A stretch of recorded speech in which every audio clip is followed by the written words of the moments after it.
Her hafta Fukumariyallık temizlik programımızı ötküzüp vatımız. Bugün mü bununki davamlaştırıyoruz. Ötki hafta programımızda kolektif hatırı ve Xitay'daki kolektif hatırımızga ziyankeşlikleri doğrusu toxtup ötkedik. Bugün Nurşan Ulap'la ondaqda bu kolektif hatırda nayet mühim bir boğan bir iş, yani bir atavı yakın buldu. Yaki ibare. Çokum unutup kalması işler bağımdı.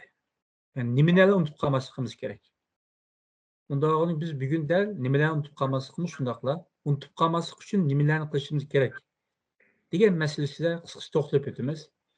Aldı bilen bu unutup kalması ya vaqtida bu bir vasıta bir milletninki bu hatırlaş medeniyetiga berip takıldı. Yani biz Uyg'ur milleti bu sütümüzden nimalarni hatırlayapmiz. Nimalarni çünkü hatırlashni bir narsa unutup kalması için hatırlash bo'ldi.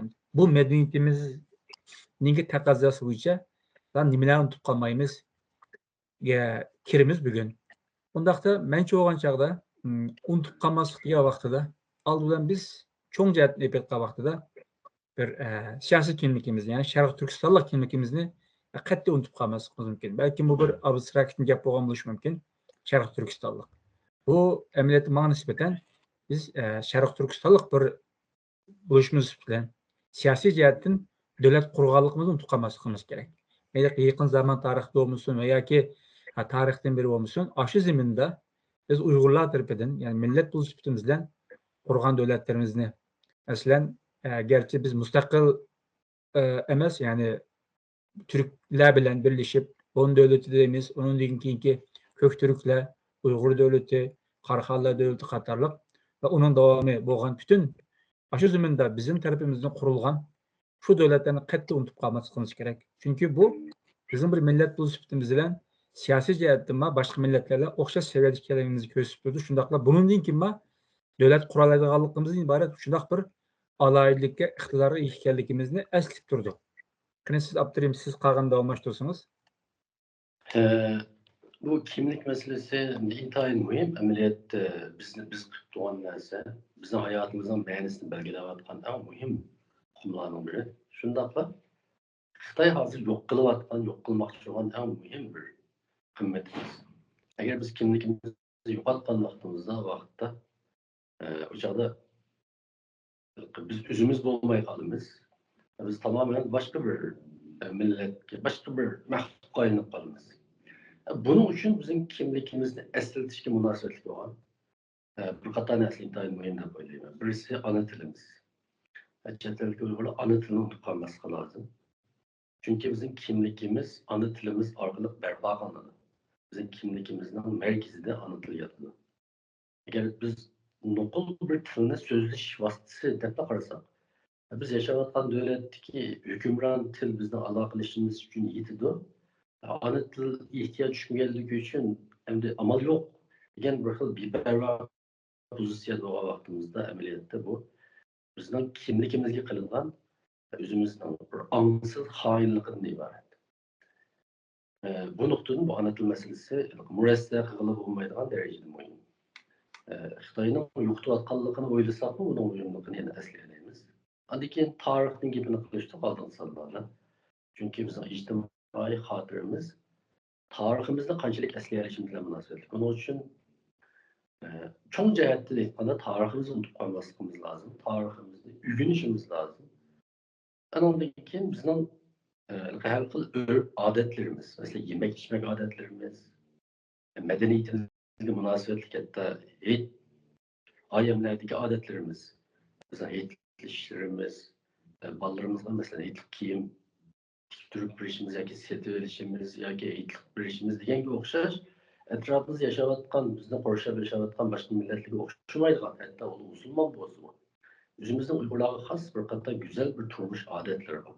Bu odatlarni qo'llab qilishimiz lozim. Bu intayin muhim. Bundan keyin eng muhim bir narsa Xitoylarning bizga solgan zulmini hech bir zaman esdan chiqarmasligimiz lozim. Hatto xotiramizdan sal ko'tarilib ketish ehtimolligi bo'lsa, pat eslab turishimiz lozim. Bu xotiramizni yangilab turishimiz lozim. Bu biz uchun eng muhim bir narsa. Agar biz Bunu unutup ketsek, menimcha biz ijtimoiy xotiramizdagi eng esda saqlashga tegishli bir muhim narsani unutib ketgan bo'lamiz. Bu nuqtada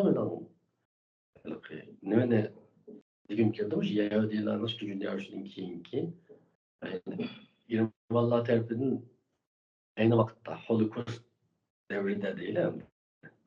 Shu lagerlarda qirg'in qilinganligini Yahudilar unutib ketmadi. Uni unutib ketmaslik uchun ta hozirga qadar to'xtamasdan kino ishlayotdi, bir narsalarni yozyotdi. Uni butun dunyo insonlarining xotirasiga hech kim o'zi esdan chiqarmaslikdan boshqa, yani Yahudilar emas, butun dunyo insonlari esdan chiqarmaydigan bir shaklda uyib chiqdi. Bu intayin muhim. Bizden bu şunu unutmayışımız lazım. Eğer biz bunu unutup kessek, yüzümüzden halkıga, yüzümüzge, öz tarihimizde kırılgan çok bir hayırlıkını, hıyanetini kılamayız. Tarihtekini unutup ketmezlikimiz lazım. Bugünkü günde buluvatkallarını unutup ketmezlikimiz lazım. Anadaki bizde dini kimlikimiz hem de bizim kimlikimizin yadrosu. Biz kıptıgan, yani Uygur'u kılgan en mühim amından biri bizim dini kimlikimiz.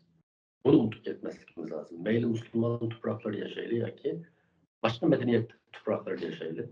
Bizim dini kimlikimiz biz madara kılmaydıgan, murasya kılmaydıgan nihayeti muhim derslerden biri. Bunun vazgeçiş, emniyette yüzümüzden vazgeçiş, tarihimizden vazgeçiş, en mühimi şu dine hakiki Şengellerin olsun istifaktı mı? Mukaddes itikadın vazgeçişini ibaret. Bunun başka siz koşup koyduğunuz var. Bununla erişipler, elbette bu hazır biz kurgan devletimizi unutup kalmazsak dedik. Bu şu kurgan şəxslərini mi unutup kalmasak mesela ki, devlet kurgan şəxslərini, bunlar yerden kılganlarını, işte tarihten beri hazırlıca. Biz elbette bu çətəldə təbriklep, xatırlap kılatımız.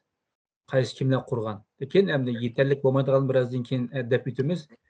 Şu tarih şəxslərinin ki, hayat hikayesini, hatta romanlaştırıb alsak tek yaxşı. Bularni unutup kalmasligimiz gerek. Bular bu yani bu siyasi cihetten dep etken vaqtida biz edebiyat deymiz endi. Edebiyat sahasida bu yaqin zaman men undan burunqi edebiyat sahasida töpü qo'shgan nurg'un ataqli mashhur shaxslarimiz bor. Ularni unutib qolmaslik kerak deb o'ylayman. Onundan başqa bizimki yer joylamlarimiz bor. Hozir bu Xitoylar buni kuchab yo'q qilishga tirishyapti. Bu o janub u tarafda. Nurg'un yer joylarimizni unutib qolmasligimiz kerak. Chunki yer joylarimizni o'tganda deb o'tkirimizdak, unga bizimki hissiyatimiz, söygümüz, bizim tarihi geçmişimiz, turmuşumuz sınıp ketken. Her bir yer joyimizda bir tarihi var, bir o'tmishi var, bir hikoyasi var.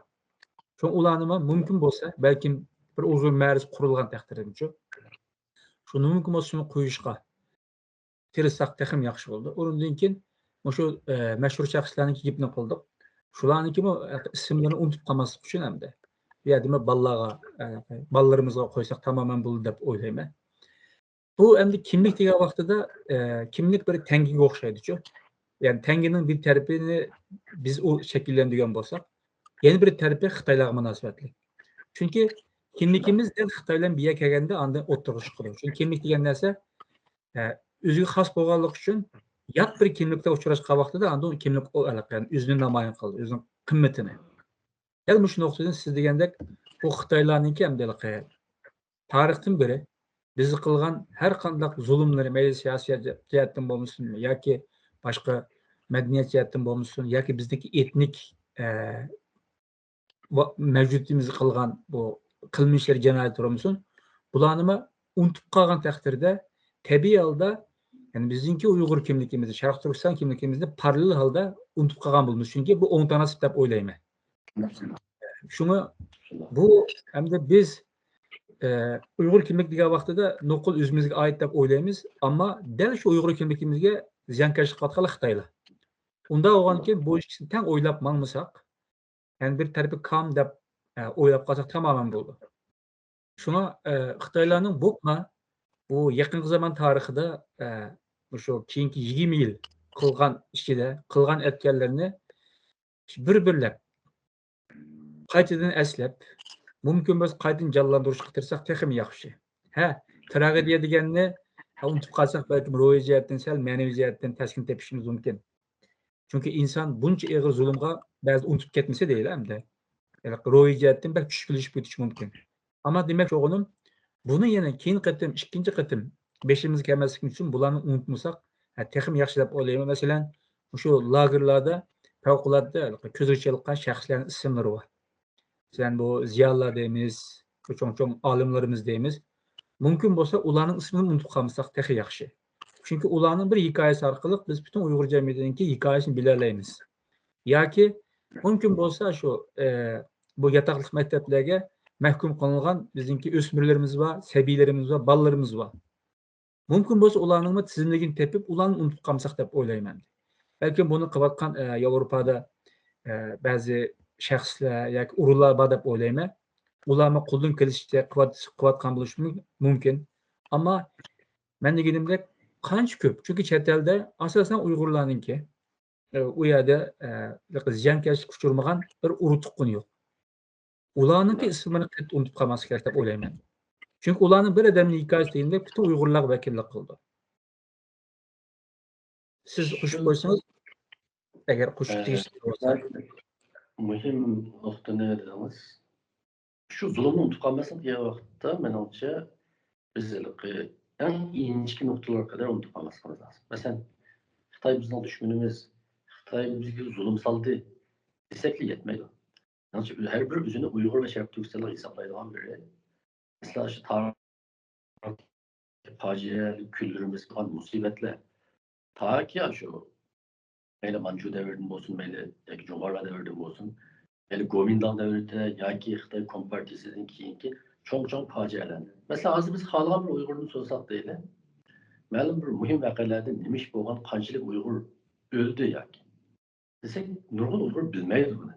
Yine abstrakt biladi. Konkret bilmaydi. Yani şu konkret bilişimiz lazım. Her bir ata-ana, her bir Uygur hesaplagan eden, azı chatlardaki tadqiqli nurg'un sallarni o'tirib qo'yibdi. Hozir hammasi bor.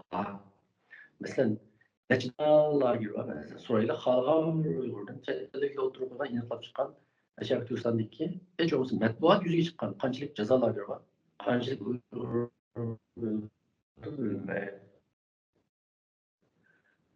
qanchalik odamlar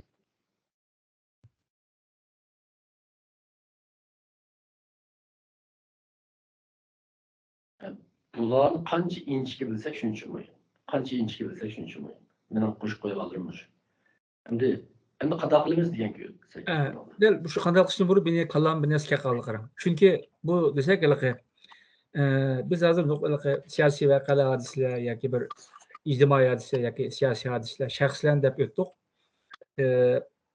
Menchi bo'lgan vaqtida shu bizningki Sharq Turkistonga oidchi bu ekologiyaga oid deymiz. O'rindagi tog' daryolar deymiz va yoki o'simliklar deymiz. Shu Sharq Turkistonda yetishib cho'ng bo'lgan, ovuydigan hayvonlar deymiz. Hatto daryolar deymiz. Mashhur iriq o'stanlar deymiz. Ularni unutib qolmasak ekan deb o'ylayman. Nimishqa desangiz, chunki u narsalar shu yerdagi bizning Uyg'ur xalqimizga, bizning millatimizga hammasi shohid bo'lgan narsalar. Ya'ni azob uqubiga, xushalligiga, vujudga chiqargan madaniyatlarga, turmush shakllariga, nurg'un narsalarga, hayot hikoyalariga shohid bo'lgan. Chunki biz mandaq hamda bu ilmiy jihatdan dunyodagi yoki koinotdagi o'simlikdan tortib butun shunday jonsiz deb ataladi ekan, lekin shunday narsalarning bir turkcha degan vaqtda hofizasi, ya'ni es xotirasi bo'ldi ekan. Daraxtning bir es xotirasi bo'ldi ekan. Toshning bo'ldi ekan. Normal tog' daryoning bo'ldi ekan. Bu nima degan gap ekan desa, uning ichida, shu narsaning ichida, shu shay obyektning ichida ma'lumot, uchur ma'lumot son-sanoqsiz ekan. Ya'ni daraxtning ichida nurg'un ma'lumotlar bor hamda. Uni biz ilm-fan orqali o'tirib chiqara olamiz, vujudga chiqara olamiz. Dal ilm, masalan, zoologiya orqali hayvonlarni o'tirib chiqargan bo'lsak, botanika orqali o'simliklarning ichiga yushirilgan ma'lumotlarni, qonuniyatlarni tepib chiqa olamiz. Ya'ni Qur'oni Karimda oyat bor, qiyomat kuni hamma narsa shohid bo'ldi deb.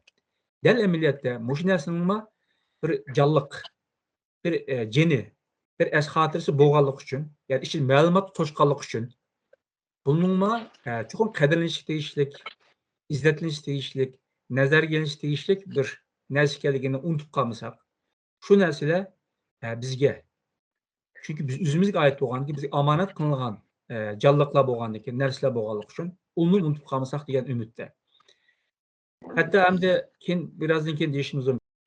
Nuqul biz jiq vaqtlarda nimalarni tabriklaymiz hamda bu chet elda xotirlagan vaqtida ko'proq shaxslarni tabriklaymiz.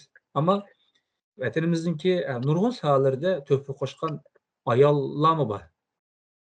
Bularmi bu lager masalasida eng ko'p kun tartibga kelgan shu ayollarning masalasi bo'lib qoldi.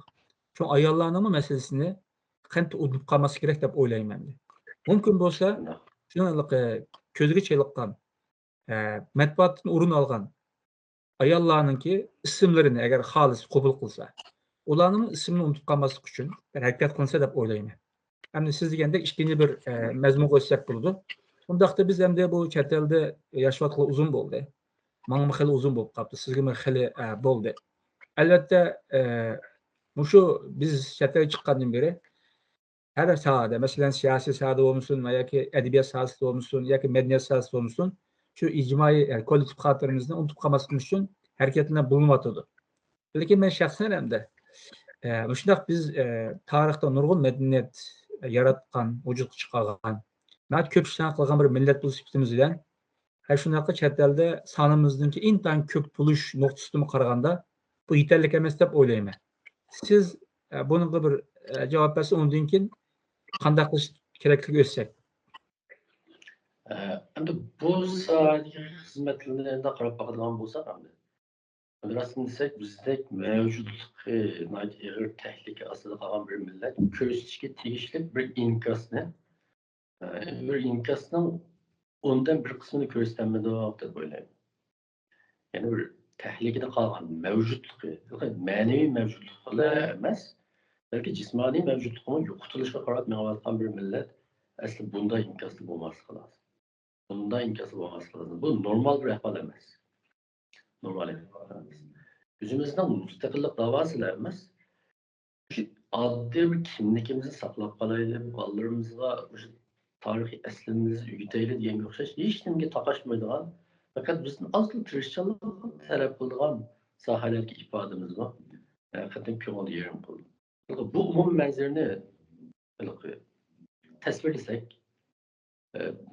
deydigan gapimiz yo'q. Menimcha biz har bir Uyg'ur va chet eldagilar qila oladigan ishlarga bakrak merkezlikni yaxshi bo'larmikin deb o'ylayman. Undaq shu chet elda biz qilayotgan ish desak, uni yetarli bo'lmadi deb uni ko'p qismini muayyanlashtirib tamoman. Buning balki hech kim qarshi chiqmasligi mumkin. Undan olsa biz unutib qolmaslik uchun endi nima ishlarni qilishimiz kerak? Men cho'g'anchada oldi bilan bu har qanday odamning qo'lidan keldi endi. Ya'ni birsimizningki, har qanday bir Uyg'urningki ya ota-onasi yoki bevosita tuqqani va yoki ikkinchi darajadagi tuqqanlari ya uchinchi darajadagi tuqqanlari ziyarkashlikka uchragan. Hechon shularning hayot hikoyalarini, ism familiyasini, nima uchun qanday bo'lgan, beshi qanday kun kelgan, aloqalashib qanchalar bo'ldi. Buning sababi zot nima deganlarchu? Hech bo'lmasa bu tas emas. Bir necha batli qilib yezib chiqsa, u har qanday Uyg'urning qo'lidan keldi deb o'ylayman. U keyin mazgilda, balki 20 yillik, 30 yildan keyin bir tadqiqot uchun muhim bir material manbasi bo'lib qoldi. Buni har qanday Uyg'ur qo'ldan keldi deb o'ylayman. Buni hech qanday siz degandek nima ketmaydi. Hayotini xatarlatadigan ish ketmaydi buningga. Shunday. Bu faqat bir ong masalasi, bir tushunish masalasi, undan keyin 1-2 soat vaqt chiqarib qilgan masala.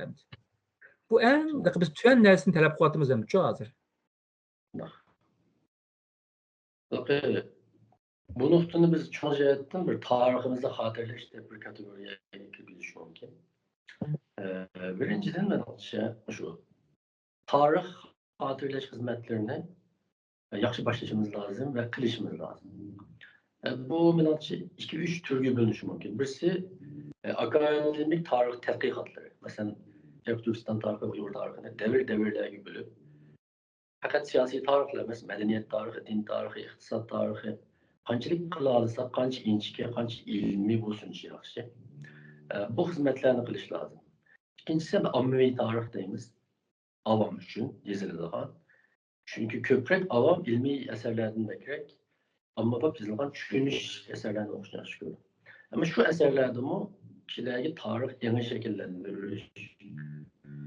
İçtimai hadirisini tekrar mollaştırış için gayet kem miktarda şu ammabab timideki tarihi eserler, meyli roman buluşu, hikaye buluşu mümkün, belki makale buluşu mümkün, belki ucu buluşu mümkün, belki şahısların biyografisi buluşu mümkün.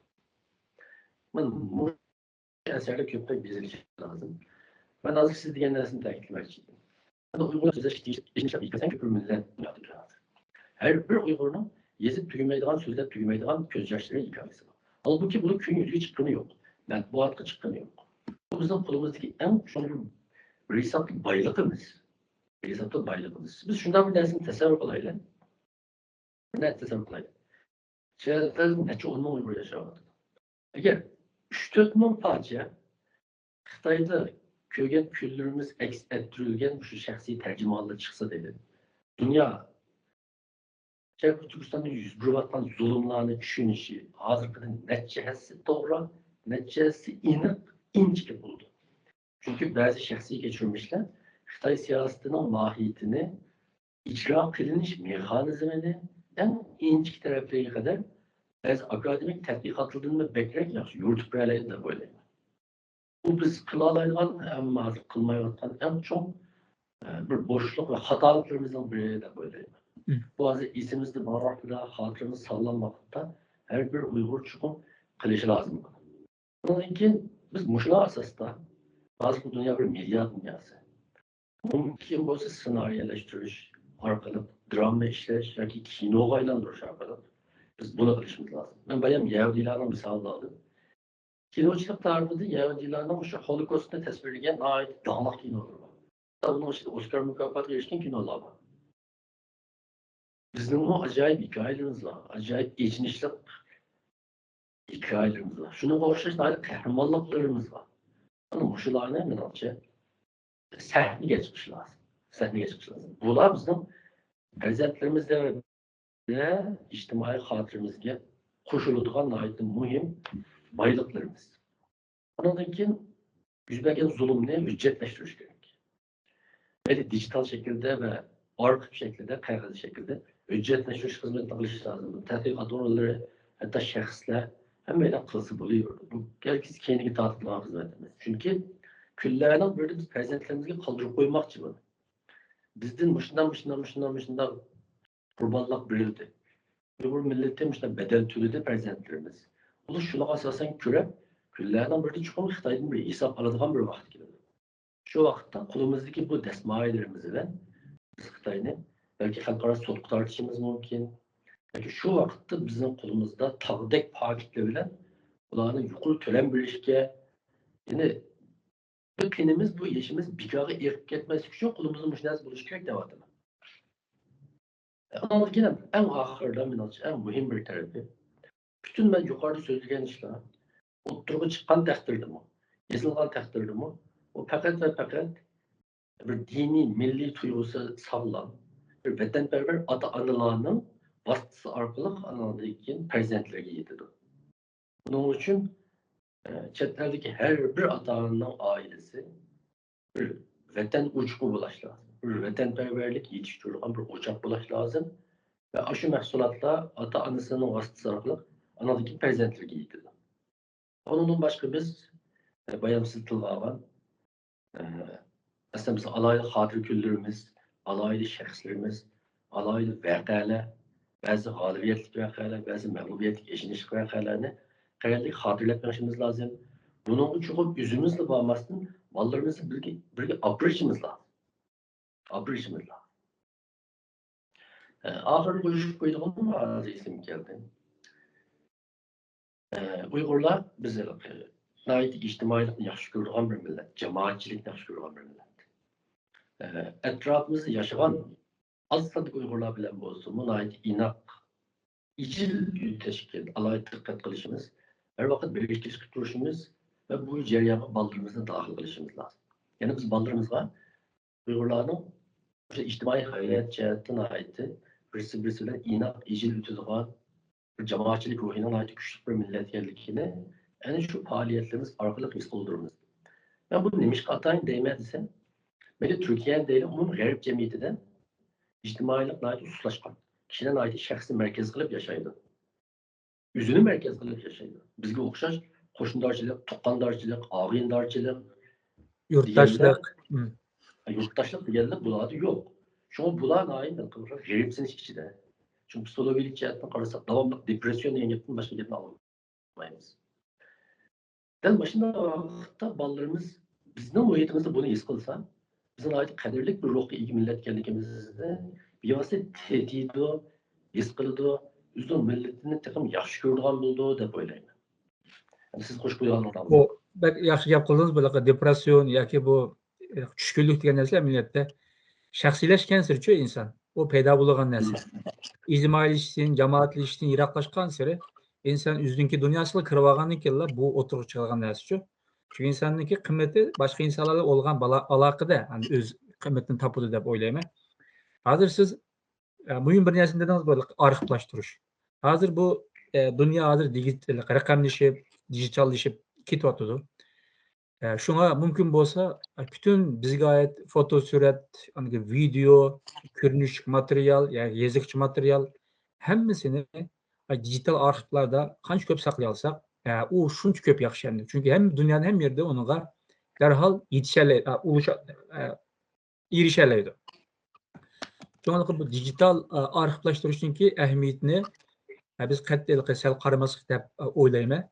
Hozir endi bu sun'iy aql taraqqiy qilib nurg'un programmalar chiqib ketdi. Masalan, ChatGPT deymiz, Cloud deymiz, bular. Menimcha o'lgan chaqda biz mushu dan iborat bu shunday programlarga biz Uyg'urlarga oid, ya'ni qancha ko'p material bo'lsa, ya'ni bizimki ishonchli deb qaragan materiallar bo'lsa, yoki manbalar bo'lib qolsa, yoki ma'lumotlar bo'lsa, ushbu ma'lumotlar. Mushu sun'iy aqlga to'ntib olsak yoki kirgizib olsak, balkim texnik jihatdan men xato degan bo'lishi mumkin, ammo qancha ko'p sun'iy aqllarni ta'minlasak, shu ma'lumotlar bilan shuncha yaxshimikin deyman. Bizga oid narsalar. Bo'lmasa buni Xitoylar u texnik jihatdan bizda necha ming narsa yuqori bo'lgandan keyin buni olib qilib bo'ldi deb o'ylayman. Shu an lekin shundadimi?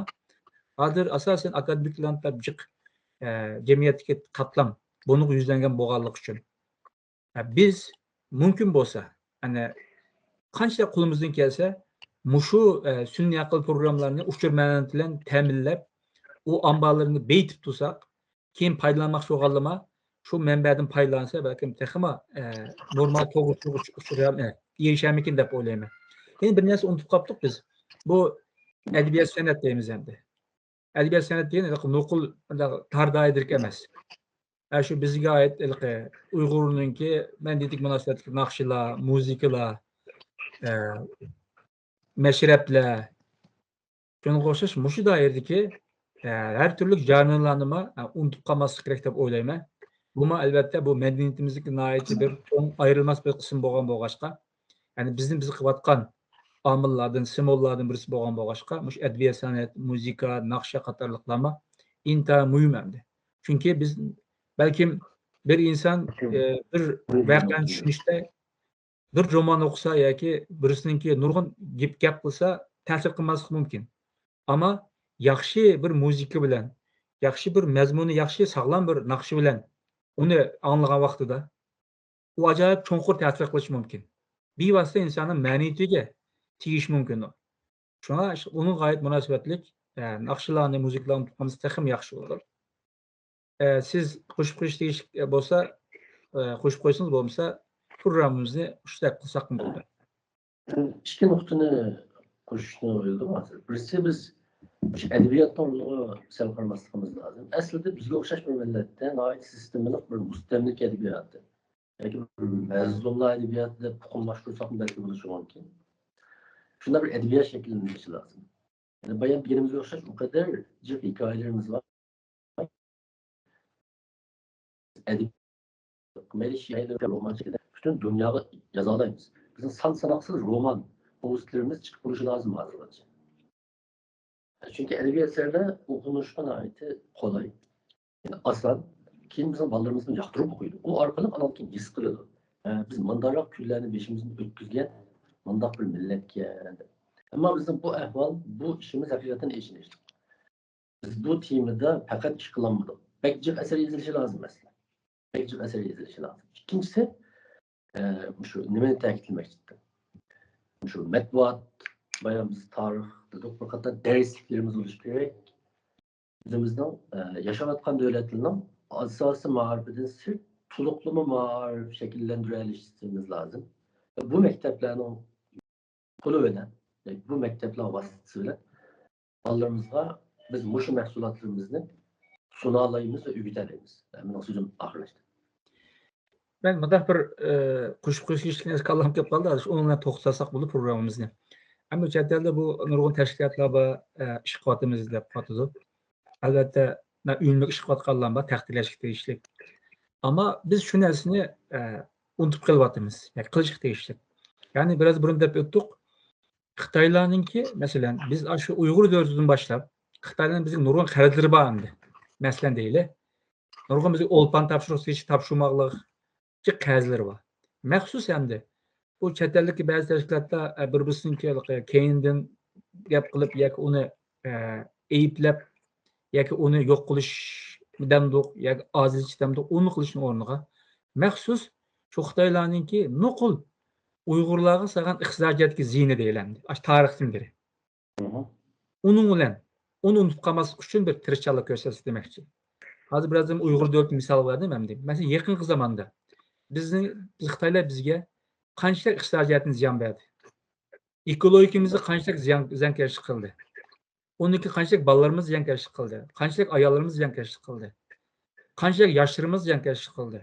Qanchalik yer joylarimiz ziyonkashlik qildi. Mushlarni maqsadi mushlarga markazlashsa, u odamning bir umri balki yetmasligi mumkin. Uni qilmoqchi bo'lganlarniki. Ya'ni biz qilish tegishli chet el yiqishda takror bo'lib qolyapti. Shunaqa-ku. Hammamiz bilyapmiz buni. Demak, shu'g'ini shu Xitoyninki har bir soha aşağı ching tutib markazlashsakmi, unutib qolmaslik uchun shuning uchun nurg'un ish qilib ketalaymiz endi. Hatto faqat ish topolmaganlar deydi. Shu vatanniki deymiz, bizga oid boshqa yerda o'smaydigan o'simliklar bor yoki hayvonlarning turlari mumkin. Ularning turlari yo'qolib ketib qolganiga doir bir narsalarni qilsa ham yaxshi bo'ladi. Bumi intayin muhim deb o'ylayman. Shu. Demak, shu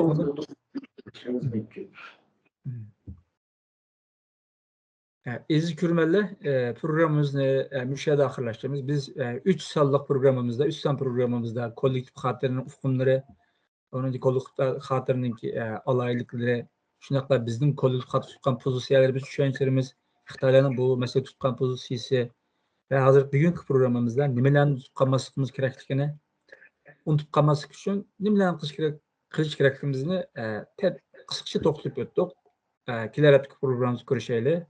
Xo'sh.